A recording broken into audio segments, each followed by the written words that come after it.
Portland fan doing an LA Lakers preview? Should I? Yeah, I think I should. Hello everyone, this is the NBA preview show. I am the Analyst 32. You can follow me at the Analyst 32 on Twitter, like, subscribe, etc. So, we start off for this particular episode. It's the Los Angeles Lakers, and I will start this video preferencing Kobe lovers. I want you to take the next 7 to 10 minutes to shut up, listen to reason. Yes, he's an NBA great. He is not a guy who should be making an all-star team. He is not a guy who this year should make an all-NBA team. Deal with it. Taking a deep breath. Life will get better. You have potential this season. You have potential for future seasons. You're going to be okay. Anyway, now that I've gotten that preference out of the way, let's look at their roster. This roster is coached by the one, the only Byron Scott, a guy who last year really had trouble with this roster, or with his roster.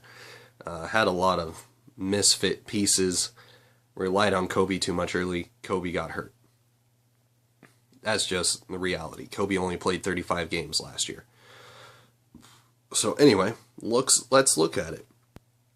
The Lakers had a miracle drop down to them.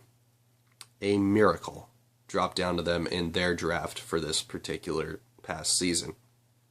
D'Angelo Russell will be starting at the point guard spot. It's going to take him a little bit of time to get used to playing against NBA point guards. It just is. He hasn't had the experience or the maturity built up through college. That's just a fact. I do not expect him to be more than a 15-point scorer, averaging anywhere between 6 and 7 assists per game. But he is a bright spot for the LA Lakers' future. Make sure you remember I said that. He is a bright spot for the LA Lakers' future. Going in at number 2 at the shooting guard position, he will start. There's no way Byron Scott won't start him. It is Kobe Bryant. Averaged last year in 35 games. Interesting to look at, really, even though it was a very small sample size in 35 games played. He averaged 22.3 points per game. He averaged 5.7 rebounds per game. He averaged 5.6 assists. And we were saying that he was a ball hog. And he also managed to average 1.34 steals last year. Kind of filled up the stat sheet impressively. Now, I will not put up his field goal percentage numbers, but he was, granted, the only option for the Lakers last year. And yes, they did have Nick Young in the lineup, and still do, sadly. And we come to that. Nick Young will be starting at the 3. Good God. Swaggy P. No. But yes, he's still in the league, and he's still starting. He averaged 13.4 points per game last year in 42 games played. Another guy who got injured. That seems to be a Laker theme, and seems to be a theme for the teams that I've been covering early on in this preview. We had, I don't think Nick Young is eventually going to be their starting 3. The problem is I don't know who else they're going to put there at the moment. But I don't think he's going to be the starting 3 for too long in this league for the Lakers.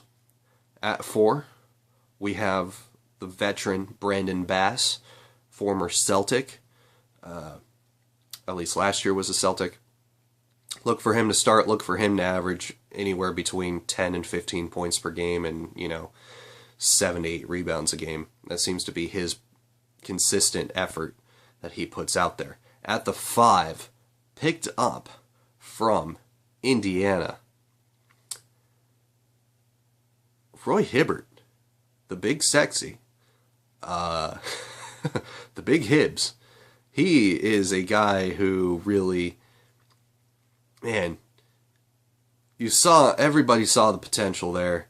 He is definitely a force to be reckoned with in the middle in terms of defense.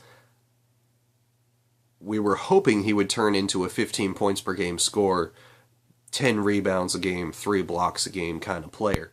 He has not turned into that. He is slow on his feet.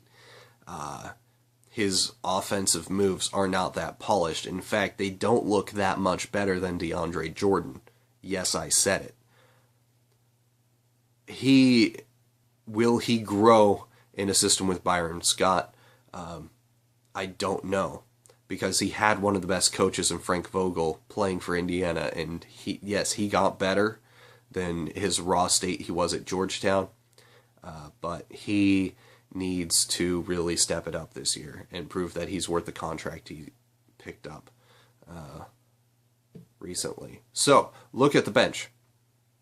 Jordan Clarkson, another emerging point guard in this league. He averaged 11.9 points per game for the Lakers last season and 3.5 assists. And yes, he only played in 59 games last year. He kind of came into his own late in the year and really was their number one option in a lot of cases. Also coming in at 7, former 6th man of the year and will continue to be a 6th man of the year candidate if the Lakers do well, Lou Williams. He is a guy who can average 20 points per game. Toronto's going to miss him, even though Toronto replaced him with DeMarre Carroll. But Lou Williams, watch out for him. Another guy to watch out for on the bench, injured last year in the first game of the season. I know some of you have been wondering when I was going to say it. Julius Randle has all the potential in the world, has a great set of offensive skills, and a decent defensive player. Not great, but a decent defensive player. Is turning out to not have the height you would expect for a post player in the NBA these days. But if he continues to work on his jump shot, he will be an effective player in the NBA as well. And at 9, my sleeper coming off the bench for the LA Lakers, Larry Nance Jr. Yes, I am a fan of Larry Nance, his father, who was a beast in the NBA. Watch some of his videos. Look for him to be a sleeper off the bench for the Lakers. He is a hustle guy. He's a guy who is very team-oriented and committed to playing team basketball. Could be a guy, who averages 6 to 8 points a game and 8 rebounds off the bench. Keep an eye on him. So, some things to look at and questions. Who stays healthy? This past year, the returning players that are going to be playing major roles for this season for the Lakers are, in fact, guys who played 35 games last year, 42 games, 59 games, 1 game. So how does that end up working out for the Lakers? That is a big question. Another thing, does Kobe stay healthy? He seems to be breaking everything in his knees and feet and ankles the past few years. Will he stay healthy for the coming year? And will he retire as a Laker? How do the young guns play? They have a young core of good players. Do they hold on to these guys? Do they perform well enough to be bright enough in the future to save a guy like Byron Scott's job? And that comes to our other question, will Byron Scott be fired by the end of the year? I hope not. He seems to have a decent grasp of being an NBA coach. But that's one of those things. If you don't perform and you're the Lakers and you're the head coach of the Lakers, there's a good chance you're getting fired. So, my expectation for the Lakers this year, yes, do they have the talent if everything comes together to be a playoff team? They do. The problem is I don't think so right now in the West that they will do so. Even the bad teams in the West are better than them.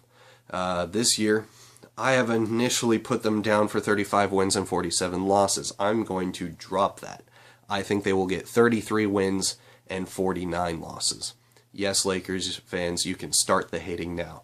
Anyway, this has been another NBA preview. Thank you for watching. You can like my page, subscribe to my page as well, and follow me at TheAnalyst32 on Twitter, and we will see you in the next NBA preview show. Thanks for watching.